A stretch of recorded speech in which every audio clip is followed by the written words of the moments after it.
10 سال کی خلافت کے بعد حضرت عمر دنیا سے چلے گئے، لیکن ان کے وفات کے صرف 3 دن بعد حضرت عثمان مسلمانوں کے نئے خلیفہ بنے، جو ایک بڑے صحابی ہونے کے ساتھ ساتھ دنیا کے سب سے امیر لوگوں میں سے بھی تھے، جس کے بعد حضرت عثمان 12 سال تک مسلمانوں کے خلیفہ رہے، جس میں انہوں نے مسلمانوں کو ایک قرآن پر یونائٹ کیا، اسلام کی پہلی کرنسی بنائی، مکہ اور مدینہ کی مسجدوں کو ایکسٹینڈ کیے، جو آج تک جاری ہے۔ لیکن خلافت کی سب سے پہلی اور بڑی بغاوت بھی حضرت عثمان کے دور میں ہی ہوئی۔ لیکن اب مسئلہ یہ ہے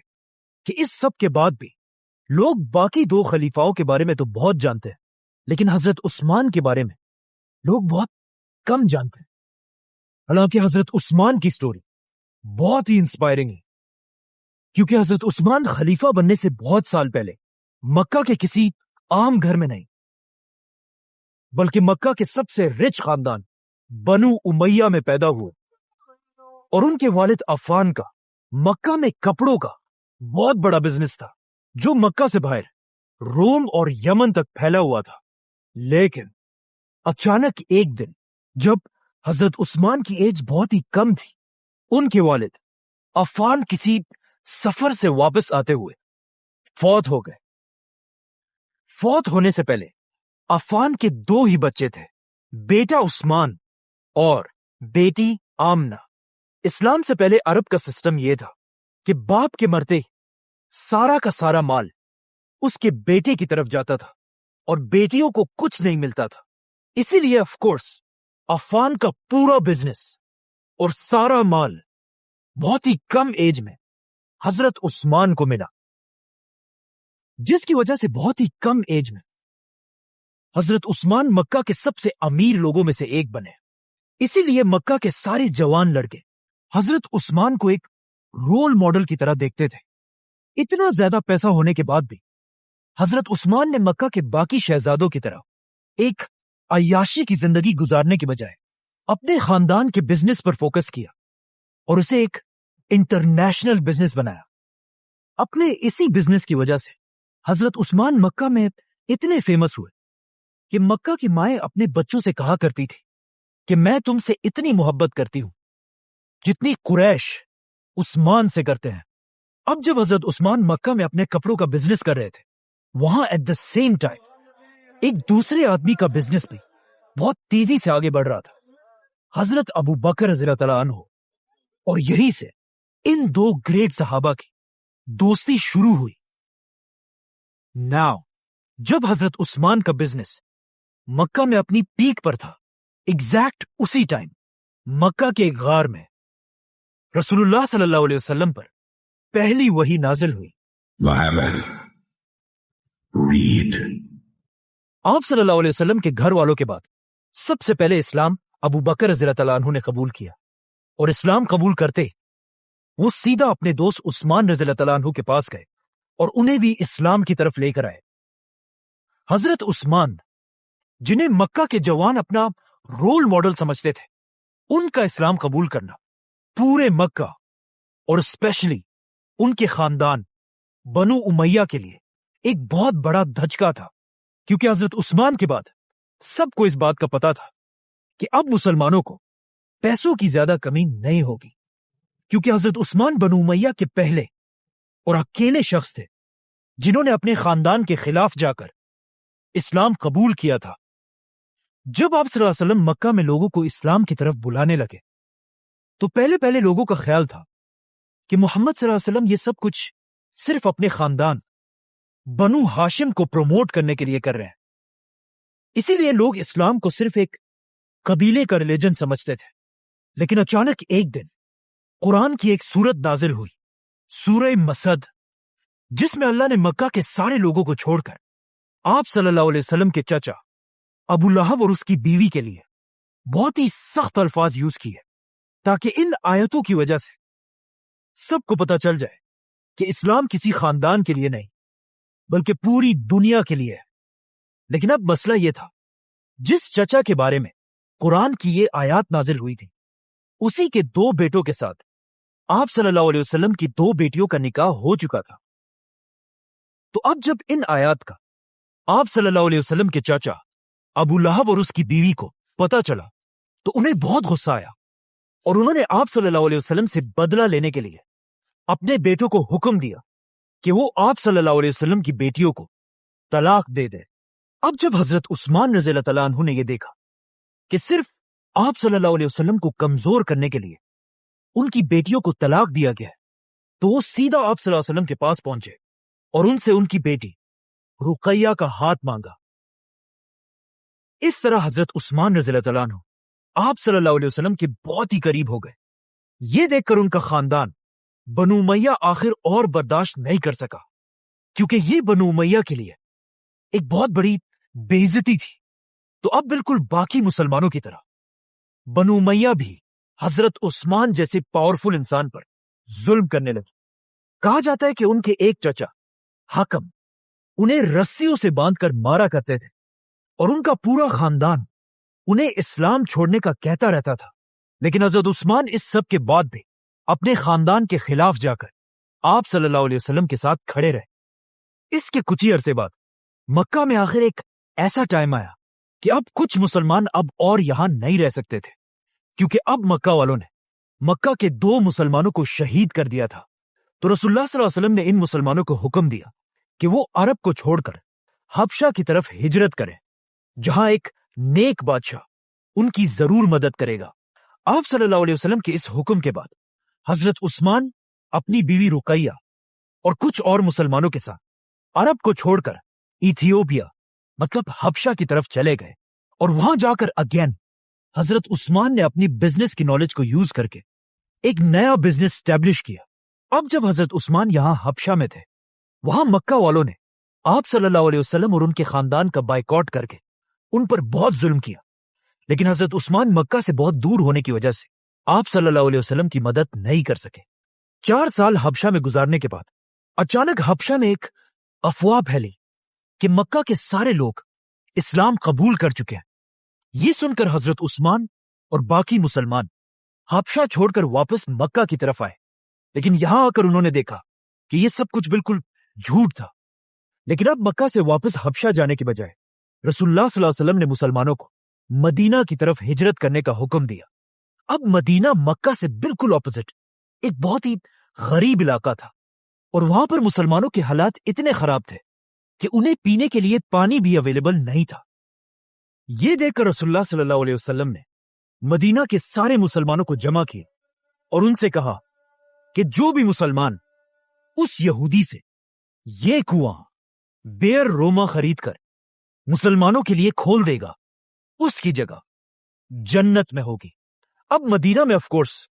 کوئی بھی ایسا نہیں تھا جو اتنے سخت حالات میں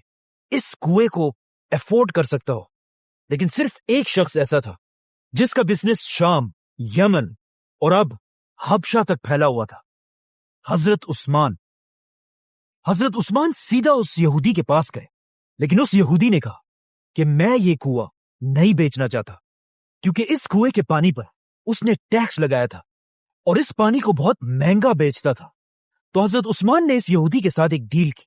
اور اس سے آدھا کنواں خریدا، مطلب ایک دن یہ کنواں حضرت عثمان کا ہوگا اور ایک دن یہودی کا۔ اس یہودی نے یہ آفر خوشی سے ایکسپٹ کر لی، لیکن کچھ دنوں بعد اسے پتا چل گیا کہ یہ اس نے بہت بڑی غلطی کی ہے، کیونکہ جس دن یہ کنواں حضرت عثمان کے پاس ہوتا تھا، اس دن مدینہ کے سارے لوگ آ کر اس کنویں سے پانی بھر کر لے جاتے تھے، اور اگلے دن یہودی کے پاس کوئی بھی پانی لینے کے لیے نہیں آتا تھا۔ مطلب اس کنویں سے یہودی کی کمائی